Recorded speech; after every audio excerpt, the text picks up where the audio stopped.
Hey you guys, I'm here today and I'm gonna do a video. I've got a topic that I'm gonna talk to you guys about, but before I get into that, before I do anything else, I want to go ahead and start cleansing my space. I do want to say one thing that's kind of off topic, kinda, but the other week I did a short video on this segment that I'm trying to get going called Ask Jennifer. And of course, you guys know that I'm Jennifer, and the segment on Ask Jennifer is if you have any type of spiritual questions about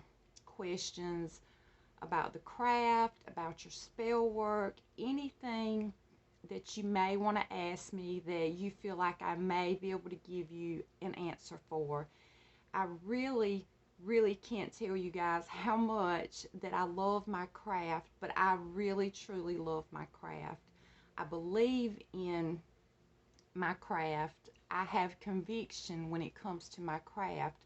This is not just, something I do as a hobby. This is my way of life. This is, per se, my religion, and it's really near and dear to my heart. So if there's anyone out there that has a question and they feel like reaching out, I'm going to leave all my contact information down below in links below the comments, or you could just drop me a comment with your question, however you choose to ask, and I will do my very best to answer your question. And like I said before, if I can't answer your question, I will find someone who can assist me, but I will get you an answer.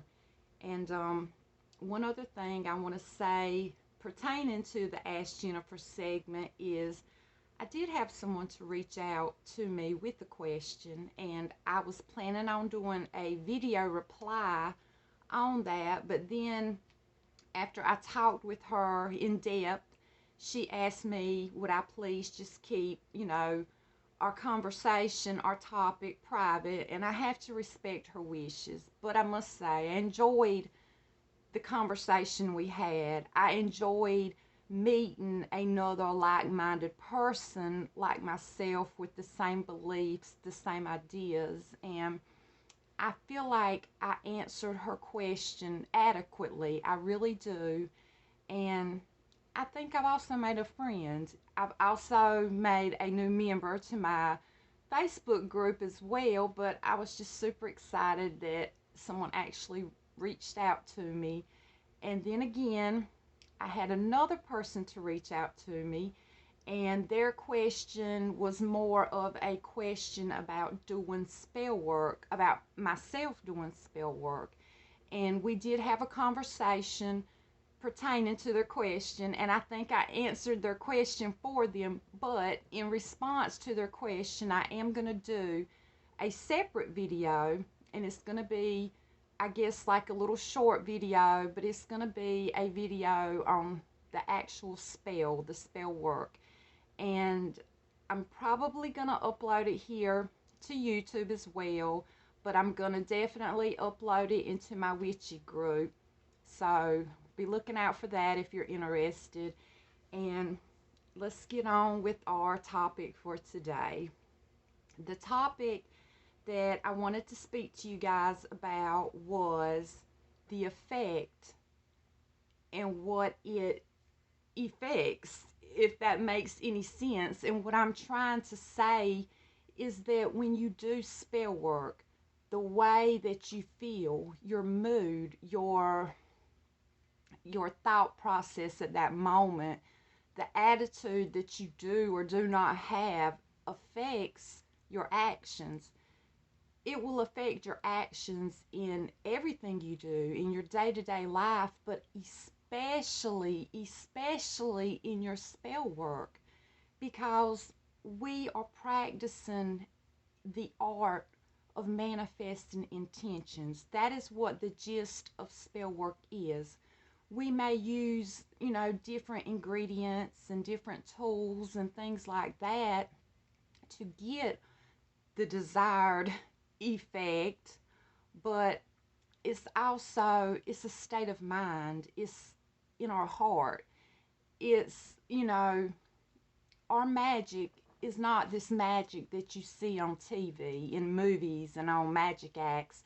It's not that type of magic. That type of magic is no more than an illusion. It's not real. But the magic that we are working with, the magic that we hold, comes from within. And let me stop right there. If you hear a noisy little dog over there, that's my old lady Bella. And for some reason, when I do my videos in here, she always has to come. I guess she wants to be my audience. And today, she just wants to be a little noisy. So just ignore that noisy little pup over there. And I apologize. But I wanted to talk about the effect of our moods and the way it affects our work. It can be, just us having a thought in our mind, like something that we desire, something that we want. We're going to set this goal, and we're going to do so in hopes of obtaining what it is we desire. And, that just sounds like something that everyone does, but that's actually the steps involved in manifesting an intention. And a lot of people don't realize that they use magic in their everyday lives. They don't want to admit it. I don't know if it's the fact that the idea of practicing witchcraft may scare them, or they're hung up on the whole religion titles and things that they've read in books in the Bible, and different, religious reading material and different religious beliefs that they were taught as they were growing up. And I'm not bashing anyone's beliefs, because, I have some of the strangest beliefs out there. I believe in things that a lot of people, kind of raise their eyebrow at. So I'm not bashing anyone's, beliefs, but I'm just simply saying, don't frown, upon someone else's beliefs because they're not yours. And, we're all human. We all live here on this planet together. We all are given and taken of Mother Earth, and we really should be more united in humanity than we are. But a lot of times we let those little labels and those ways that we think and our religious beliefs and what people tell us is right and wrong, we let that affect our decision making. And that brings me back to, the mood, the mood you're in before you do any type of spell work, before you do meditation, before you do energy work, crystal healing, anything that you may do. That's why I stress it so much, before we have our little chats here. I have to cleanse this space because, like I've said so many times in the past, there's negativity just lingering around. I mean, negativity is nothing but a lower vibrational energy, and it's down here, and anything that's down, it automatically wants to come up. For instance, heat rises. Anything that is down here is going to want to come up. Anything that doesn't vibrate on our same vibrational level, they see us, and we can experience happiness and joy, and we can do things, and we can be motivated, and we can be productive. And that's the type of energy that we can have and produce and obtain and maneuver. And then this lower vibrational energy sees that, and they want what they don't have. So that negativity is just lingering around, waiting for an opportunity. And if that opportunity is simply you and I sitting down and having a conversation about our beliefs, about our weaknesses, about our strengths, that negative energy is there and it's waiting. And if it comes across a crack, it's going to wiggle its way in as hard as it can. And that, crack is symbolically speaking, but that crack could be, a weakness that one of us have. A weakness where we have a fear of something, where we have something that, angers us, something or someone that makes us jealous, or whatever that emotion that we have, or that thing that triggers us or sets us off, that just brings us down to a lower state of vibration, in other words, puts us in a negative mood or a sad mood or anything down, once we go down, it's going to latch on. So I always cleanse simply before I even try to talk to you or anyone else. If I'm doing any type of Reiki, any other energy work, crystal healing, anything where I have to make sure that I'm working in a positive light, that I do not want to be the cause of anyone experiencing or having negativity to attach to them, I always cleanse. And I usually, before I cleanse, I always meditate, and I do that to simply clear my mind and to see if the goddess has a message for me. And if I do that outside, well, sometimes if I do it inside, but usually if I do it outside, you can do it. It doesn't have to be 30 minutes or an hour. It can be 5 minutes if you only have 5 minutes, 10 minutes, 15 minutes. Just if you only have a few moments, use what you have. You have to work with what you have. And sometimes I simply just step outside. I sit down on the steps. I kick my slides off. I place my feet directly on the ground, on the dirt, and I take a breath and I hold it, and then I release it. And when I release it, I'm just letting out all of the stress, all of the aggravation, everything that makes me feel heavy, or just, I just let it all out. And I'll start breathing, and that's what I'll do. I'll take those deep breaths and I'll hold them, and then when I let them out, I'll imagine letting out anything that may be affecting me in a negative way. I'll let that out as well. And when I do that, and I have my feet on the ground, which is what is grounding, I will imagine that my feet are just rooted into the earth, and that, I literally have roots running into the soil, and all of my negativity, all of the energy, the feelings, the emotions that may interfere with what I'm about to do, I let those feelings just flow through me, down into my feet, down into the roots, and I just let the earth pull it out of me. And what the earth does is it recycles negative energy and makes it into positive energy. And I know it sounds crazy. I know it sounds a bit far-fetched, but believe me, it works. And if you don't try it, you won't know. So just give it a try and see. And like I said, if you go to do your spell work and you sit down and you're mad at your neighbor, you're mad at your child, your friend, your coworker, whoever, you're mad at yourself. You just woke up on the wrong side of the bed and you're mad, and then you go to try to do spell work.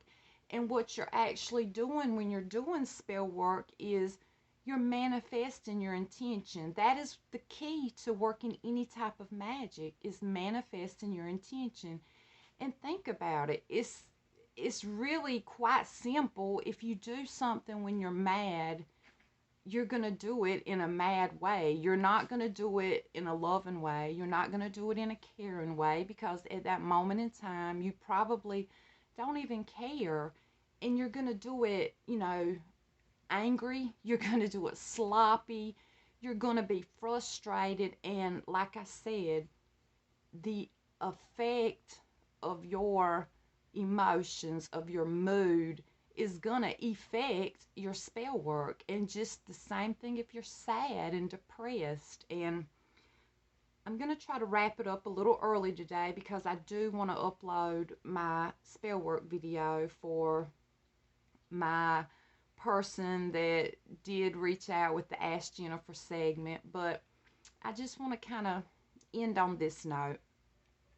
My son passed away back in the beginning of December, and I'm still dealing with it. This is the hardest thing that I've ever dealt with, and my emotions are all over the place. I'm up and down, and I'm this way and that way, and then I take a step back to step forward, and it's a chaotic ride.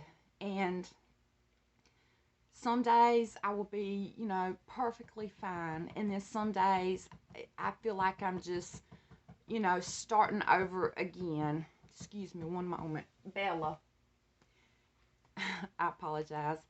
And, I've always turned to my craft. Even when I'm down, I would turn to my craft. And my sacred place has always been the woods. But right before this happened with my son, and again after, Bella, stop. After he passed away, I experienced I'm not quite sure, but it was an energy that I was unfamiliar with.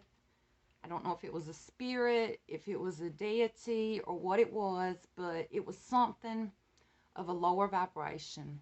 And I went out there, and I wasn't in the right frame of mind, to be out there and to be doing what I was doing. But I insisted on doing it because I was just so hurt. I was so upset. And to make a long story short, I did speak on this not too long ago on a video, but something came through to me. Something reached out to me, and it tried to trick me. It tried to, it tried to appear to be in the form of someone I loved very, very much. It even had the sound of this person's voice. And I knew it wasn't this person. This person is somewhere far away at the moment. So I knew for a fact it wasn't this person. I just knew that it wasn't this person. But because it came to me in the appearance of this person, I kind of couldn't, step away from it. I was kind of playing with fire, and I was about to get burnt. But luckily, my partner, reached out to me and basically forbid me to go into those woods until I got my shit together. And, dealing with losing a loved one is not something you get over in a day or a week or a month or even a year. It's something you have to work on. You have to work on healing. And I still long to go in those woods, and I still try to sweet talk him into letting me go, but he cares enough not to let me go. And I know if I went out there in the frame of mind that I'm in, which is, I'm still grieving, I would do spell work, and the effect it would have, would be due to the grief affecting me. In other words, what I've been trying to point out in the video is our mood, our feelings, all of that plays a role in our spell work, our energy work. So please always cleanse, always meditate, always ground, and always get your mind right before you do any type of spell work. And I just wanted to speak to you guys on that today. And like I said, I'll be uploading my response to Ask Jennifer, so look out for that little video next. And as always, if you believe, you will receive. Much love, you guys. Bye-bye.